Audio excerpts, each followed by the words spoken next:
Welcome to the second episode of Call You Later, our little sister podcast that we just started doing. It's only our second week of doing it.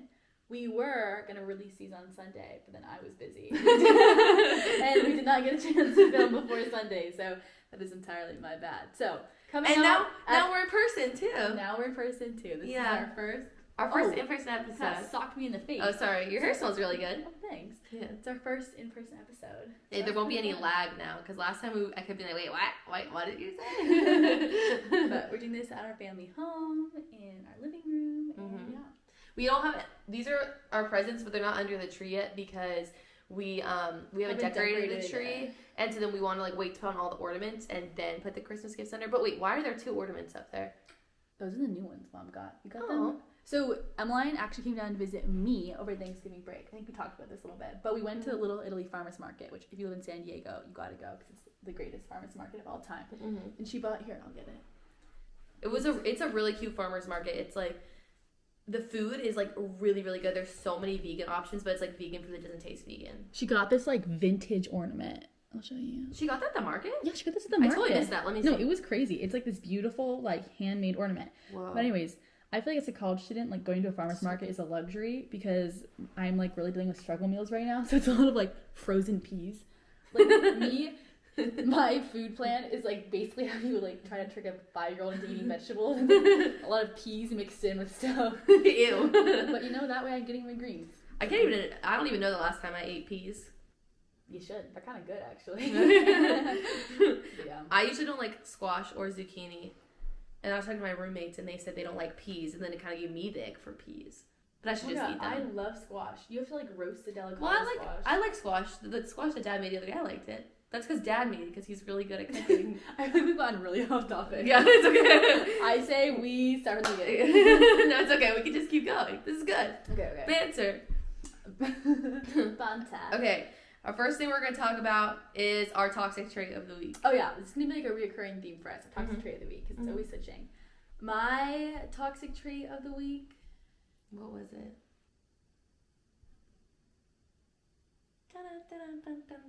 What was it? I can go first. My toxic trait of the week is that I continue to oversleep. I don't know if it's my SSRI or something, but I've been sleeping 13 hours a night, every night. And the only reason I'll get up in the morning is if I have work, which is bad. So I need to figure that out. But I've just been sleeping and sleeping and sleeping and sleeping. And I really want to be able to track my sleep with the Oura Ring or something. But I also it's really expensive and it's pretty bulky, so.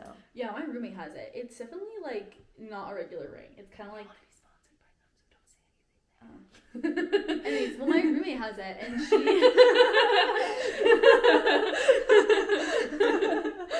Well, my roommate has it, and I think we should be honest. It definitely does not look like a small and dainty ring. It is a statement piece of a ring, but it comes in a lot of colors. It comes in gold and silver and yada yada. But she uses it, and it gives her this amazing breakdown of her sleep and her heartbeat and all this stuff, and it makes all these suggestions, and it gives her a grade on her sleep. So she'll come out and she's I got a D rating on my sleep tonight. I wonder if after, I would be curious what my rating on my sleep was after I drink, because I'm pretty sure I get the worst sleep of my life. Oh my god, I hear that even though you feel you get really deep sleep, it's your REM sleep, which is the sleep that makes you feel rested and it's good for your brain, is cut down by an exponential amount each time you drink. For every drink you have. Oh, so if you drink more than 6 drinks, you basically get no REM sleep. Ugh. So you feel so bad the next day. Yeah, I believe it. Yeah. Wait, what was my toxic trait? I just told you. Did it have something to do with your teeth? No. Hair, beauty products. It was so funny. That's disappointing. It's okay. We'll come back to this. I know what my toxic trait is. So I decided on these long acrylic nails. And I'm too cheap to pay to take them off. Because they're gonna damage my nails anyways, and I don't want to sit there for 45 minutes till they take it off and then pay to have uglier nails than I had before. So I would rather bite them off when I'm in the shower. So that's what I've been doing recently. And you know what? My nails look totally fine. And that leads me to my new favorite of the week, which is short nails. I feel short nails you know what? I had my long nails for 3 weeks, and at the end of the day, you just can't do anything with them. Yeah, it's really hard to type. It's hard to do anything with the long nails. I can't even put on jewelry by myself. You like phone a friend to put on jewelry? No, literally, I have to make someone help me. And I can't even like open a soda can. I know, I have to open it with my knuckle. Dad saw me using my teeth to do that, and he was like, "Oh no. Yeah. I did not pay for you to have braces and all this dental work for you to be opening things with your teeth." My friend Gabby can open up. Why do I say it like that? Look, there's a rainbow. Oh yeah. Aww. But Gabby can do like for shotgunning, she could open up a can with her teeth like so well. You can't do that? No, do you open it with your teeth? I don't even know how to. Well, it's open just it. funny because Gabby's gonna be a dentist. So, Oh yeah. And so you think she wouldn't want to do that? The other day I was shout out Gabby. She listened to our podcast. So sweet. Oh. Gabby and Ella, love you guys. I haven't told anyone in my life about this. You're ashamed. And you talk about your ex on the podcast. This leads me to a story about the first podcast launch. Because okay, I was wondering if this was gonna come up. So we have a joke that like I'm the talent, Emmeline's the producer. Because I'm just the talent. Emmeline is like, this is her hobby and like this was her idea and like I won't take any credit for this. But she wanted someone to do this with, and I was happy to join because I thought we have a good dynamic. And we do this basically anyways over the phone. Yeah. So so she was producing it, and I got a text from my dad, and it was like, "Oh my god, I'm listening to your podcast right now." And I was like, to be fair, I sent her the episode before I posted it. Let's break it down even further. Yeah. She sent it to me, and she said, "Oh my god, I've edited it, listened to it. I'm going to publish this like after Christmas." And keep in mind, I'm in finals week, and I have actual finals. Emmeline over here is like flouncing around, having the week of her life. I'm like dying over OChem. I hadn't showered in 3 days. I had eaten 3 straight meals of hard-boiled eggs. Like it was bad. It was finals uglies. It was the finals uglies. Anyways, so of course I did not have time to listen to an hour-long conversation that I already had. So I didn't listen to it, and then I get a text from my dad saying he's listening to it, and I was like, oh, well, I actually have no idea, like, what you chose to keep in that. So then I go to the Instagram account, which, by the way, I didn't even have the login to. I still don't have the login to. I'll send it to you. Even though I was promised. And it's our first reel or whatever. And it's like... Which got like 2,000 views. Cut to me being like, you know who was a villain with a shaved head? Beep. But I didn't see that she beeped out the name. So I called Emmeline like 6 times being like, you asshole. I was like literally as Katie's calling me, I'm like cooking in the kitchen. I'm like, oh, where's my phone? I go pick up my phone. There's like 18 missed calls. Right, because the one clip she decides to make public for the world to see is me, I made multiple me calling my ex-boyfriend a villain. And Indirectly. keep in mind that he follows her still. And she posted this to her main account as well. So I was a tad concerned about how that was going to affect my life as someone who still has to interact with my ex-boyfriend. So it's a little bit worried has to interact with my ex-boyfriend. But however, he had not viewed the video, and then we blocked him from my account, the podcast account. Well, don't say we blocked him. We'll just say this was a funny story. Oh yeah. Cut the cameras. But the funniest part is Katie was like, well, what's in the podcast episode? I'm like, bro, it's what we talked about on the podcast. What do you think? Like, what? Well, we did have a 20-minute conversation at the end. We cut out one of our conversations because it was not a pro for the podcast. That goes into our new call, which is a separate call that's called non-podcast appropriate topics of life. Yeah. And that goes outside the podcast. Because we both want to be hired for real jobs. And we both want to keep our professional reputations, so we do not want to be inappropriate on the podcast. As much as I believe in you and your hype woman, I do not believe that this will take away my need for a job. I'm still thinking on that. Also, my thing is too, like, even if like I like the side hustle of like the what's it called? Influencing, but I also just like I could not your do job. You mean is that called your job? Yeah. But I could not do it full time. I feel like I would lack structure in my life. But yeah, that's what bothers me about some influencers' videos is that they post these like realistic morning routines. It's like, oh, I get up at 8 and then I journal for an hour, and then I work out, and then I make myself dinner and I go to bed. And I'm like, so what part of that day were you like making money, paying for your rent? My favorite, I really like Inquired Style.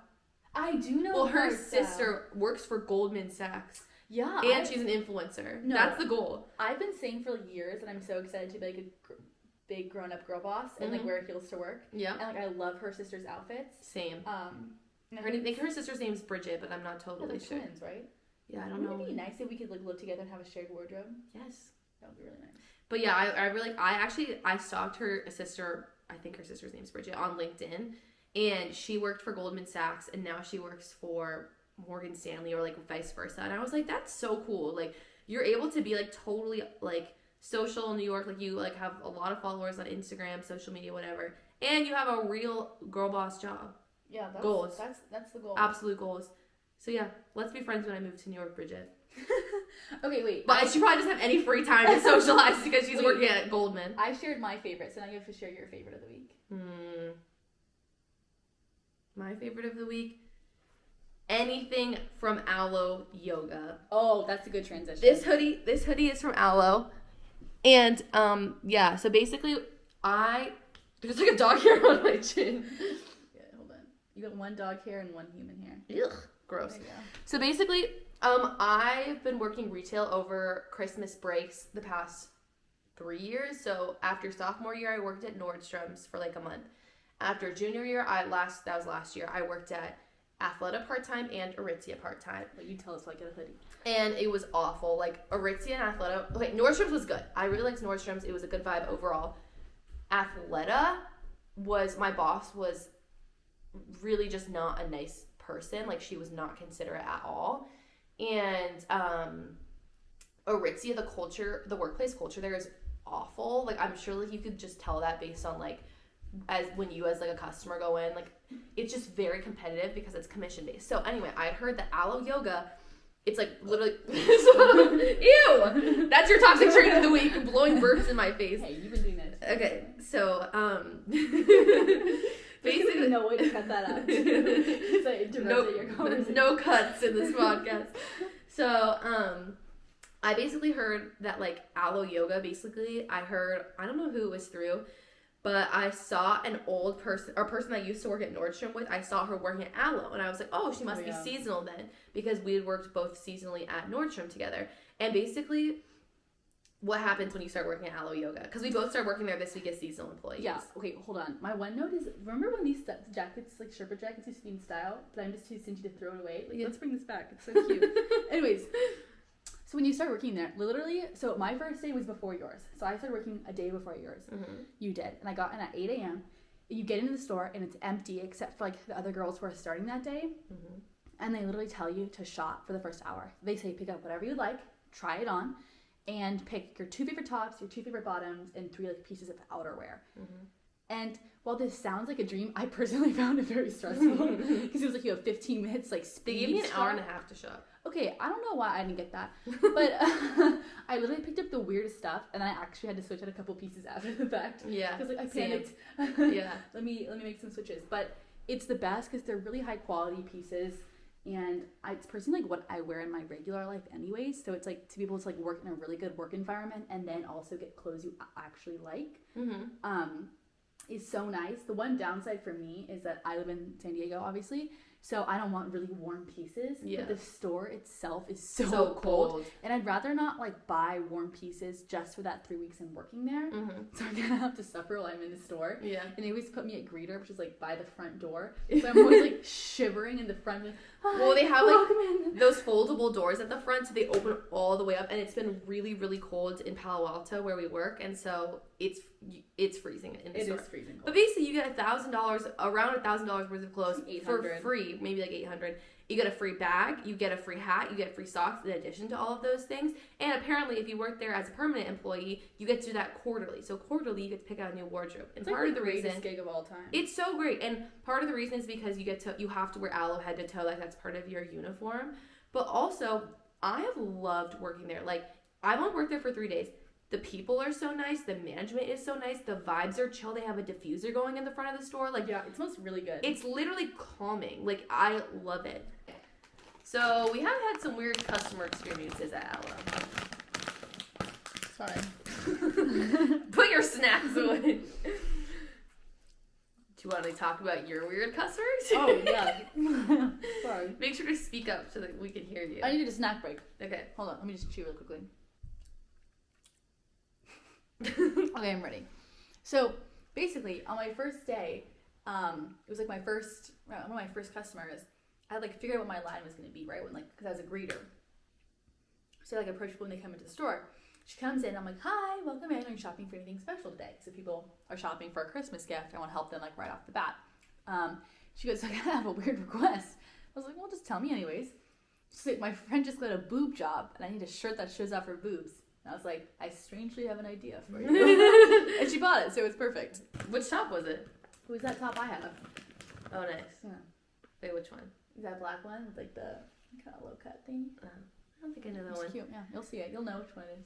And me and Katie both had customers like compare our size to like their wife's size or their daughter's size, and it's just so rude people do that because it's like you need to know your family member sizes when you come in and shop for them, and then not comment on our bodies as a way of like comparing. Like I literally had this man talk about like how large his wife was. He's like she's so large, like she's huge, and I was like, okay, like well what like number size is she? And he's like, well she's about like your size, and I'm like, sir, I was like, I'm a size small. Like again, nothing wrong with like being a size large, absolutely nothing wrong with that, but my thing is, please don't comment on the size of my body.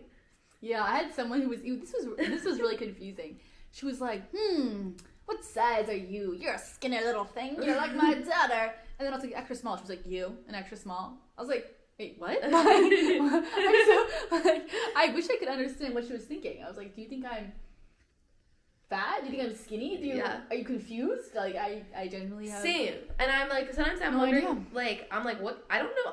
People are bad at this kind of stuff. And also there's so many husbands that come in and they just are trying to shop for their wife or their girlfriend, or this one guy came in and he was shopping for Secret Santa for his workplace, but was buying Secret Santa. Buying a woman an entire aloe yoga outfit, which is a $200 Secret Santa gift. More like his secret lover. Yeah, more like his secret lover. Oh, you literally just said what I said. Well, I was saying it in a funnier voice. You're trying to pass off my joke as yours, except with a different inflection. Like, bro, you're that kid in the class who just steals everyone else's jokes. But you know what? Like, ain't nothing wrong with that. I feel like one of the funny parts about working is that you interact with all these random strangers, and I feel like Uber drivers are kind of in the same line with that. Mm-hmm. Like I had an Uber driver to the airport when I was flying back home, and I get in the car, and like normally if you're like, I was in this like big SUV by myself, and normally they just like don't talk to you. And I get in the car, and he's just kind of chit chatting. I'm kind of just waiting for the chit chat to end, but he talked to me the entire ride. And I go to UC San Diego, and he goes, UC San Diego. Okay, I went to SDSU in my day. He goes, do any of the kids go to Tijuana? And I was like, no, like I don't think Tijuana is like a big destination. And he's like, why? I was like, well, you know, like, I think it just depends on your perspective and your experience with it. But I think a lot of the time it's advertised as a little bit dangerous, especially if you're intoxicated and by yourself and have no knowledge of like safety in Mexico. Mm-hmm. Obviously, if you're not educated, it's not going to be safe. And I think other than that, it's also the murder capital of the world. But, you know, people live in Tijuana. I have friends who live in Tijuana or have lived in Tijuana. Like, it's obviously to each their own. To each their own. Yeah. So he's talking about it. I'm like, well, personally, I haven't go to Tijuana. My mom is really, our mom literally won't give me my passport because she's worried I'm going to go to Tijuana. Are you for real? Yeah, that's why I don't have my passport.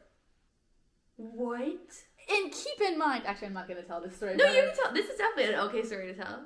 Keep in mind, our mom grew up in Southern California and went to Tijuana by herself with her friends when she was 16 years old, saying she was going to a sleepover. And she went to Tijuana to drink with her friends. BAD bad.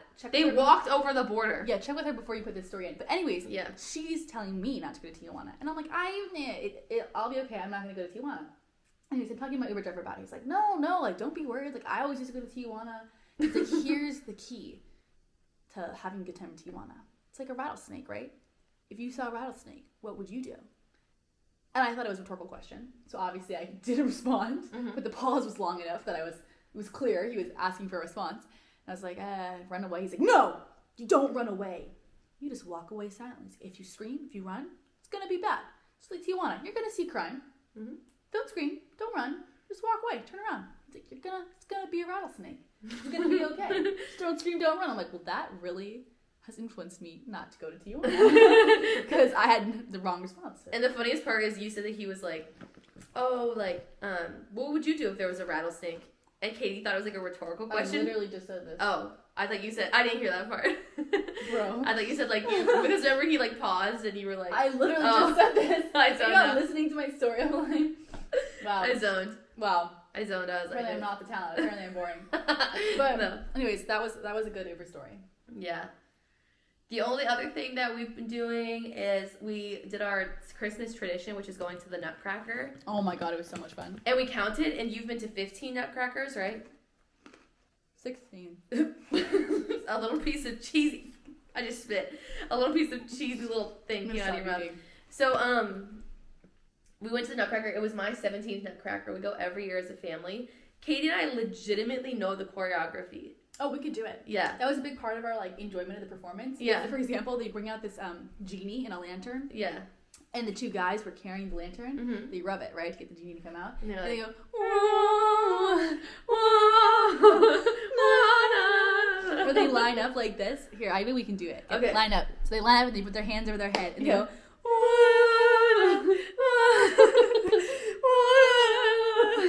just like that. And this is, okay, keep in mind, this is not some we low. know the choreography. This is not a low budget production of the Nutcracker, right? It's the San Francisco Ballet Nutcracker. The San Francisco Ballet Theater, which is a very renowned ballet theater, at the San Francisco Opera House. People are in floor-length dress, you know, like done up to the max. This is a traditional opera, and you know, might look beautiful. We're all dressed up, except we're in the theater, like really. I was eating jelly beans. Emmeline was like drinking a glass of Chardonnay, and you know, there's little kids who talk during the performance, and that's acceptable. Except Emmeline and I have seen this enough times that it's more fun if you talk while it's happening. Yeah. So we are those annoying people who are talking during the performance. Yeah. And we were cracking up the entire time, just chit-chatting. And then the lady in front of us turns around and was like, shh.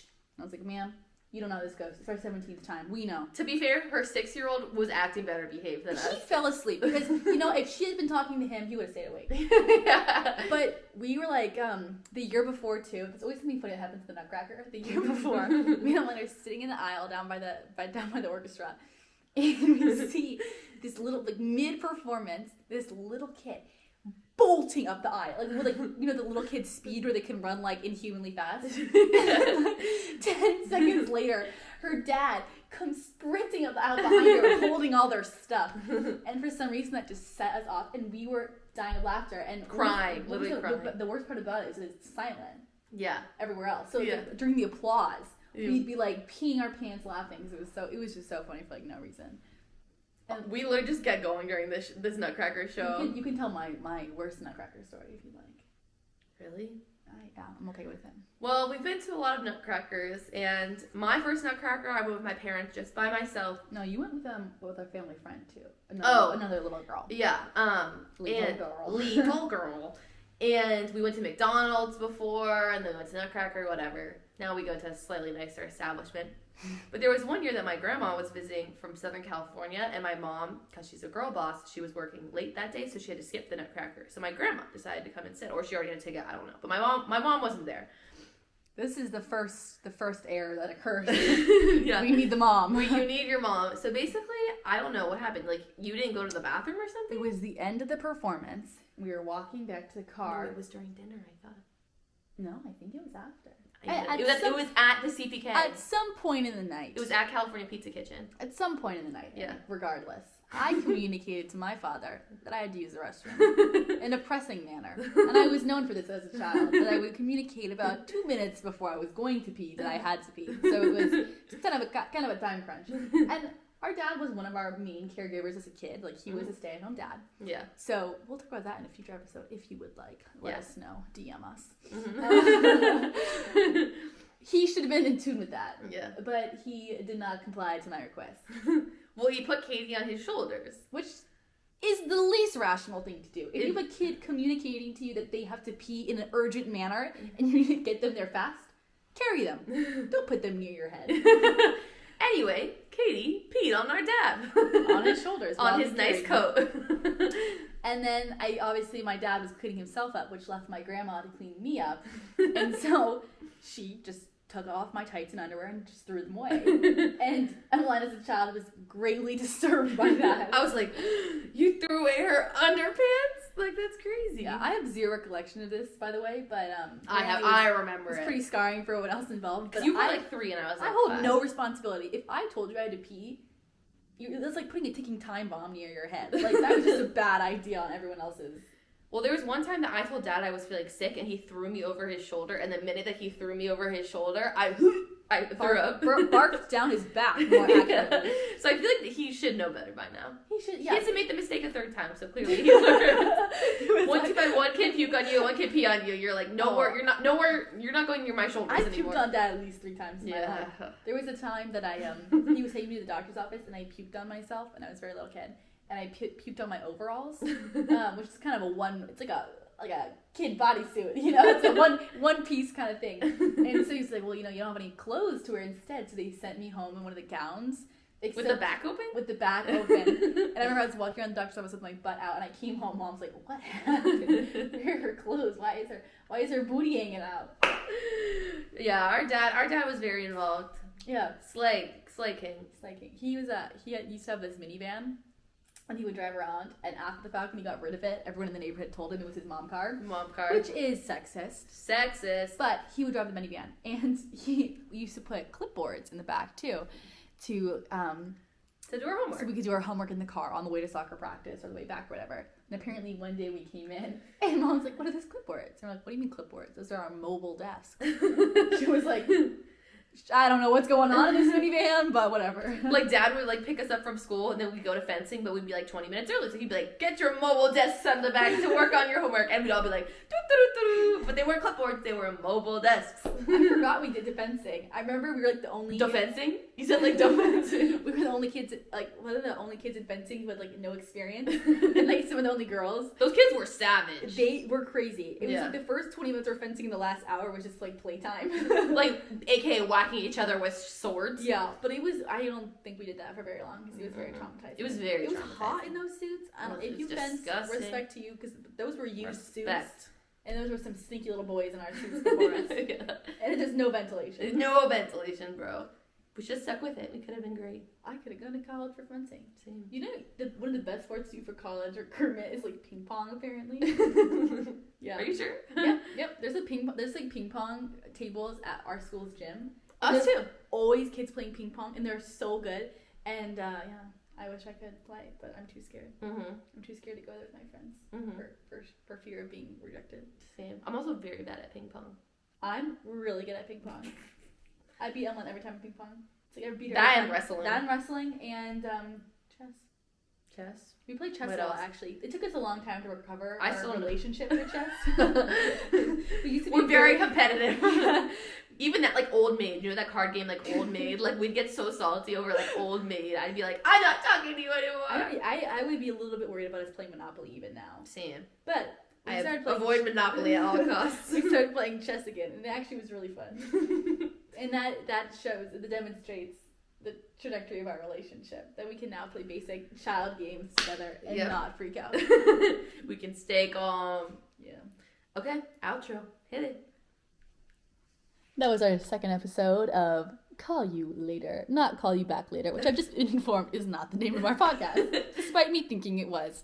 Hopefully, tune in next week to see if I get the sign-in to our Instagram and artistic license and direction for what's included. But if you want to have any ideas about what we should talk about or any questions. We should post a Q&A on our story. We should do a Q&A. That would be fun. Yeah. I don't have TikTok, so maybe I will get TikTok. Yes, you should. I get a lot of shame about this, but that's a story. Get TikTok, bro. That's a story for another week. Okay. See you next Sunday. Welcome back to the Call You Back Later podcast. Call You Later podcast. The Call You Later podcast. As the talent, I actually don't know the name of our podcast.